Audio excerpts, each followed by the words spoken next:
आषाढी कार्तिकी एकादशीला पंढरीच्या दरबारात गेल्यानंतर पांडुरंगाचं दर्शन झाल्यावर पांडुरंगाच्या समोर हात जोडून प्रत्येक वारकरी एकच अभंग म्हणत असतो, जातो माघारी पंढरीनाथा तुझे दर्शन झाले आता. इथे 8 जणांनी याच अभंगाला बदलून एक नवा अभंग म्हटलाय आणि तो अभंग म्हणजे घेतो माघार देवेंद्रनाथा तुझे दर्शन झाले आता.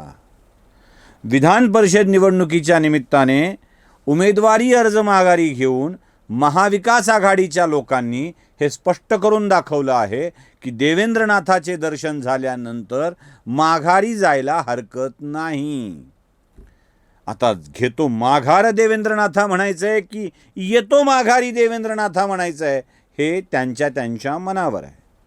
वेगवेगळ्या निवडणुकीतील महाविकास आघाडीच्या 8 उमेदवारांनी अचानक उमेदवारी अर्ज मागे घेतला आणि बिचाऱ्या महाविकास आघाडीची प्रचंड अडचण होऊन बसली. हे ऐकतात तरी कोणाचे? शरद पवारांचं, उद्धवचं, की ज्यांना काढून टाका म्हणतायत त्या काँग्रेसच्या अध्यक्षाचं. आपल्या नेत्याचं न ऐकता दुसऱ्याच्या पक्षाच्या प्रमुख नेत्यांचं ऐकणं म्हणजे जरा जास्तच झालं की हो. बिचाऱ्या महाविकास आघाडीला हे सगळं सहन करावं लागतंय, यापेक्षा दुर्दैवाची गोष्ट कोणती? या सगळ्यामध्ये मला कोकणातील एका शिवसेनेच्या उमेदवाराने उमेदवारी अर्ज माघारी घेताना जे कांड केलंय ना, ते फार महत्त्वाचं वाटतं. म्हणजे एक व्हिडिओ दाखवतो, तो जरा बघून घ्या.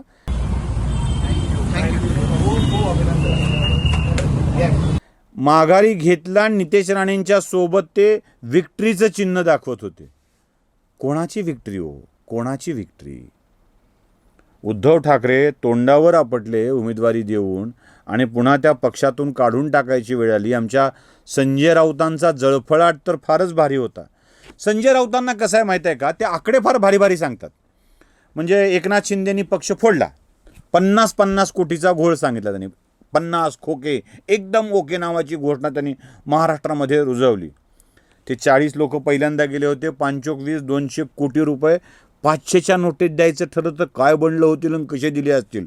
कमाल आहे रे बाबा शिंदेंची. म्हणजे 200 कोटी, 1 कोटीचं 500चं बंडल व्हायला म्हणजे 50,000 रुपयांचं 100 नोटांचं एक बंडल असतं. म्हणजे 1 लाखाची 2 बंडलं, 100 लाखाची 200 बंडलं. याला वजन जरी करायचं म्हटलं तर त्या माणसाचा म्हणजे खांदा निखळून जाईल. दोन्ही हातात 2 बॅगा घेतल्या तरीसुद्धा घेता येणार नाहीत, एवढं त्याचं वजन होईल.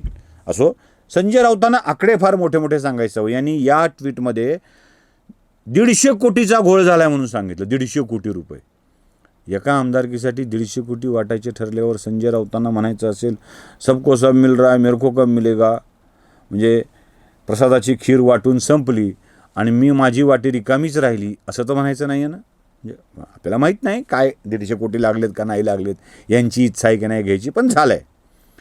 या सगळ्यापेक्षा मला त्यांच्या दुःखाचं जास्त वाईट वाटतं आहे की अहो, त्यांना उद्धव ठाकरे काही देत नाहीत, त्या भावाला मंत्रिपद दिलं नाही, यांना ते सामनाचं संपादकपदसुद्धा देत नाही, अजून एक कार्यकारीच ठेवलं आहे.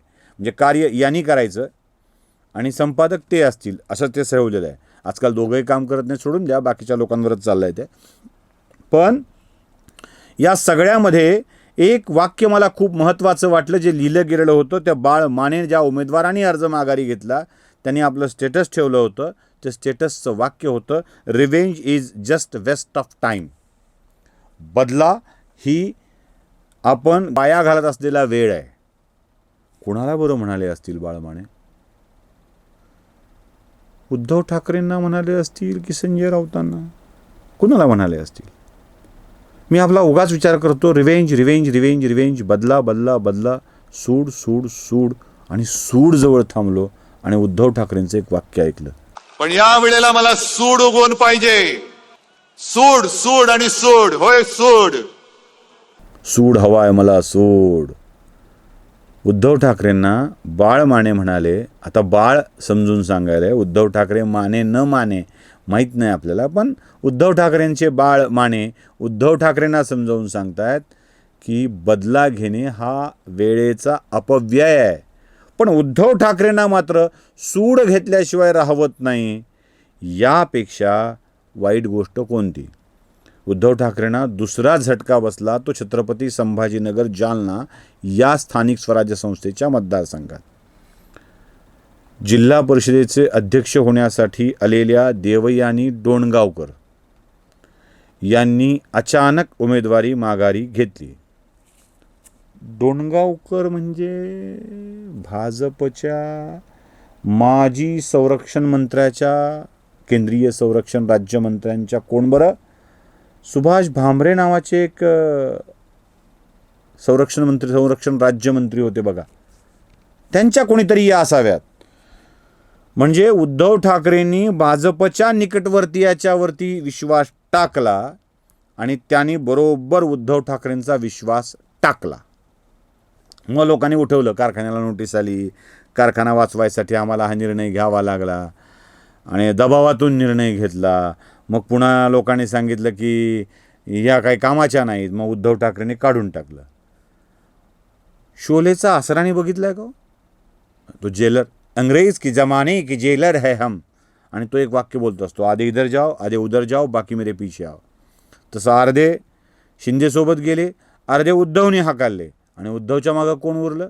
संजय राऊत, आदित्य ठाकरे, वरुण सरदेसाई एवढेच बिचारे उरले. आणि या उरलेल्यांना घेऊन आता उद्धव ठाकरे लढतायत. म्हणजे गंगामाई पाहुणी आली गेली घरट्यात राहून अशी स्थिती झाली आहे. चिखलगाळ काढतो आहे, पडकी भिंत बांधतो आहे, कारभारीन तेवढी वाचली, तिला घेऊन लढतो आहे, असले काही काही वाक्य आता उद्धव ठाकरे बोलतील. पण उद्धव ठाकरेंचा एक मोठा घोळ झाला आहे. त्यांनी ज्याला उमेदवारी दिली आहे ना संभाजीनगर जालनामध्ये, त्याचे वेगळेच कांड बाहेर येण्याची शक्यता आहे. नाशिकसारखे म्हणजे I want to see your हे असले मेसेजेस कुण्यातरी बाईला या उमेदवारांनी केल्याची माहिती हाती येते. आणि ती जशी माझ्या हाती येईल ती पुराव्यासकट तुमच्यासमोर मांडेल. म्हणजे किती बाईलवेडे माणसं इथं आहेत हे आपल्या लक्षात येईल. त्यामुळं मंडळी, चला आता हे सगळं बघूया, कारण आता यानंतर आपली 2 दिवस सुट्टी असणार आहे. सुट्टी कशासाठी? तर हे जे उद्धव ठाकरेच्या घरात काही लोक घुसली, काही गडबड करतायत, कीटकं घुसली, त्यांच्या घराचं सगळं तोडून फोडून फर्निचर खराब करून टाकलं आहे. आता भारतामध्ये काही कॉक्रोच घुसली, त्या कॉक्रोचचा बंदोबस्त करावा लागणार आहे. त्याला आपल्याला जरा घराचं पेस्ट कंट्रोल करावं लागणार आहे. त्यामुळं 2 दिवस सुट्टी घेऊया आणि सुट्टीनंतर परत बोलायला येऊया. नमस्कार. जागृतीचा विधायक बुरुज